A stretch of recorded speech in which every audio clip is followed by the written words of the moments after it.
Hey! Hey! What's up, guys? Hey! Good morning.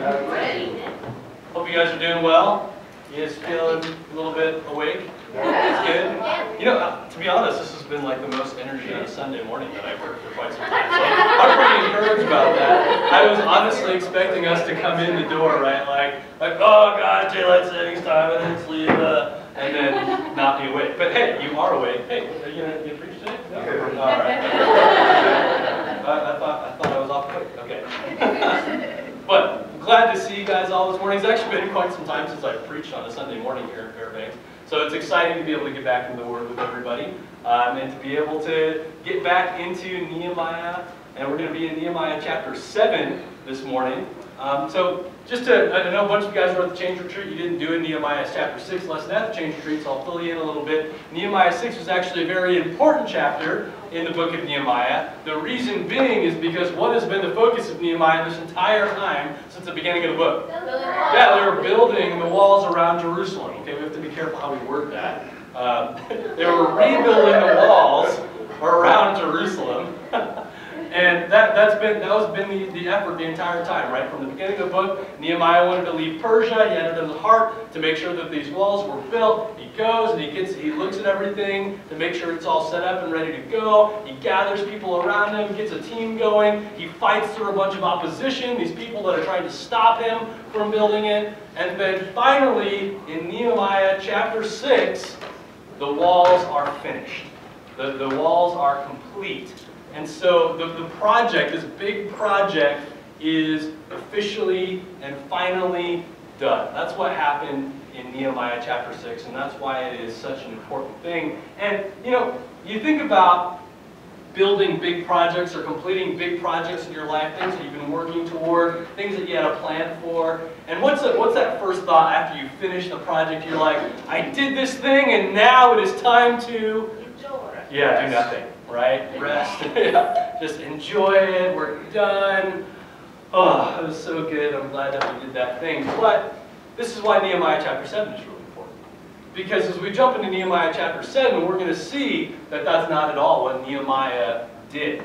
Because actually, there was more to do in addition to finishing this big project, and more to do to make sure that this project wasn't just done, but that it was protected. That it was something that would be built to last, not just something that was done and forgotten about. So that's what we're going to take a look at here in Nehemiah chapter 7. And I'll be honest, so if you happen to read Nehemiah 7 before you got here this morning, you would have noticed that about 3/4 of the chapter is just a list of names of the exiles that came back to Jerusalem. And that was a very, very inspiring and important thing for the Israelites at that time, but for us and for my preaching ability, not very inspiring. So really what we're going to do is we're just going to focus on just 3 chapters and 3 verses in the book of Nehemiah. 3 verses in Nehemiah chapter 7 this morning, and we'll kind of take it from there. And I think this first paragraph is still going to offer us something that we can learn from and grow it. So let's take a look here, Nehemiah chapter 7, starting in verse 1.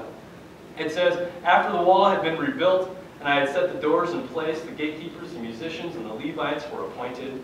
I put in charge of Jerusalem my brother Hanani, along with Hananiah, the commander of the citadel, because he was a man of integrity and feared God more than most people do.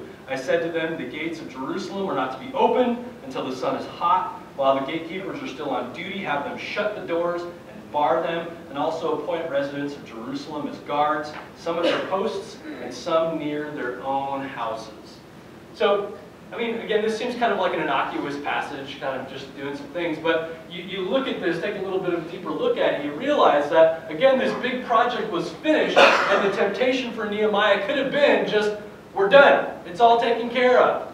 But no, there were still some things that Nehemiah needed to do. What needed to be done? Well, the guards need to be put in place. They had to have some instructions to make sure that they were properly guarding the walls and the gates. They had to make sure that there were commanders over them to make sure that the oversight was good, right? There were still pieces, still work that needed to be done to, again, because Nehemiah didn't just want these walls. He didn't just want them to be there. He wanted to make sure that they were going to be there for a very long time. And so he wanted to make sure that everything that he built was going to be protected. He wanted to make sure that the things that he built were going to last. I remember building out at the Gateway Yard camp. And you know, Keith and I have shared lots about building the cabins out there. And it was always exciting when a cabin was finished. You got the roof on, you got the walls up, you're just super stoked. Like, yes, this cabin is here. And we're like, okay, let's move on to the next cabin. Or let's take a break and let's do nothing for a while. But then we were always reminded, at least I was always reminded, that, oh, okay, now that the cabins are built, well, actually, we're not finished yet. Because now we've got to put trim on the cabins, right? Because we have to cover all the seams. And then, okay, we're like, oh, fine, okay, so we're not done yet. So we get on there, we put all the trim up there, and then we're like, yeah, we're done, we have the trim up. They're like, whoa, whoa, whoa, wait. Now we've got to caulk all the seams to make sure that it's all protected, right? And then, after that, you're like, great, okay, we're done. Like, okay, no, now we've got to put the stain on the walls of the cabin, so that way everything, and this is transparent stain here, it doesn't look any different. It's not like we're putting on beautiful paint. At least for some of the later cabins that we built, it was just transparent stain. So it wasn't like this exciting new beautiful coat. It was just, it looked the same, but now it's protected, right? And it was one of those things that is so frustrating to have finished something so great, or at least you thought you finished it, and then there's still all these little tiny steps that you have to complete to make sure that what you built is protected.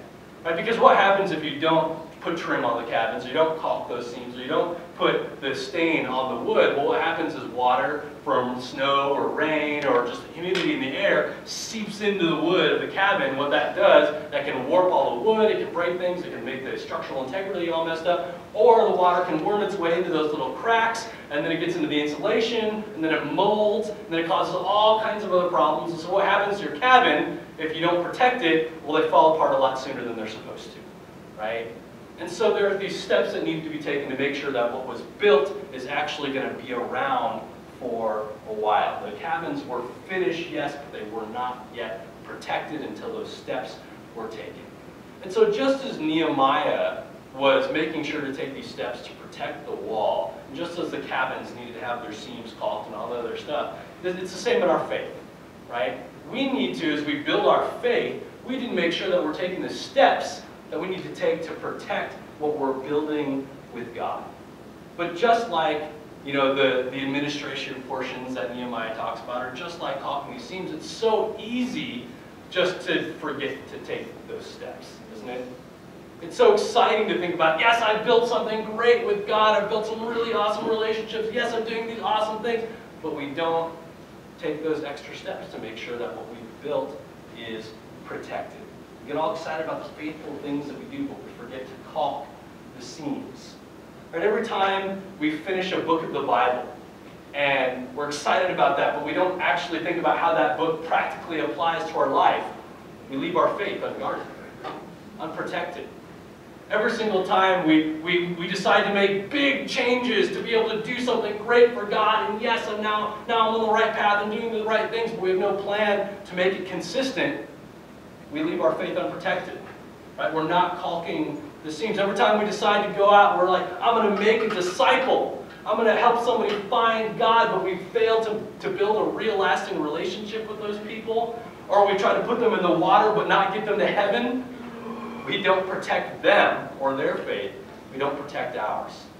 Every time that we go and we try to focus on these elements of Christianity, love and mercy and justice and social justice and doing good and making an impact, but we fail to remember the man who set the example in those things. We forget to lift up Jesus, the author, perfecter of the faith. We leave the caulk unseen, the seams uncaulked, right? We forget to do what we're supposed to do to make sure that what we build with God will actually last. And so my question for you guys this morning is your faith built to last? Is your relationship with God built to last? Or is it subject to attacks? Is it subject to that deterioration over time because it's not protected? What are the steps that you need to take for you in your life to make sure that you are protecting your faith, to make sure that what you have built in your relationship with God is safe and protected? And why is this stuff so important? right, as you think about it. Like, what is this? Why is this such a big deal, right? We'll take a look at Romans chapter 2, verse 7. It says, to those who by persistence in doing good seek glory, honor, and immortality, he will give eternal life. This is so important because in our faith, we're not playing the short game here. This is not a faith of today and tomorrow. This is not a relationship that we're building for next week, right? We're doing something, we're building something that is supposed to last for eternity. Yeah. For always, right? And it's only by persistence in doing good, only by continuing to make sure that we build in a smart way, are we going to be able to experience eternity with God. Right? So with that in mind, we have to be careful about what we build. We have to be careful about how we build. And then we have to be careful about how we protect what we've built when we've built something good. We want a relationship with God, yes, of course. We want to have a great, strong faith, yes. But are we building in such a way to make those things last for eternity? We want to have those relationships that last, the relationship with God that's going to last to eternity. Not just the here and now, not just this world, because that's our focus. The Christian focus is an eternal focus, and it's so easy to get short-sighted. It's so easy to say, yes, I did the thing, and move on without taking those extra steps. And so this morning, that's what I want to encourage you to think about and talk about. I want you to think about what you need to do to build lasting faith. What are the practical steps that you need to take to protect the relationship that you have with God? Protecting it from direct attacks from the enemy, and protecting it from slow deterioration over time.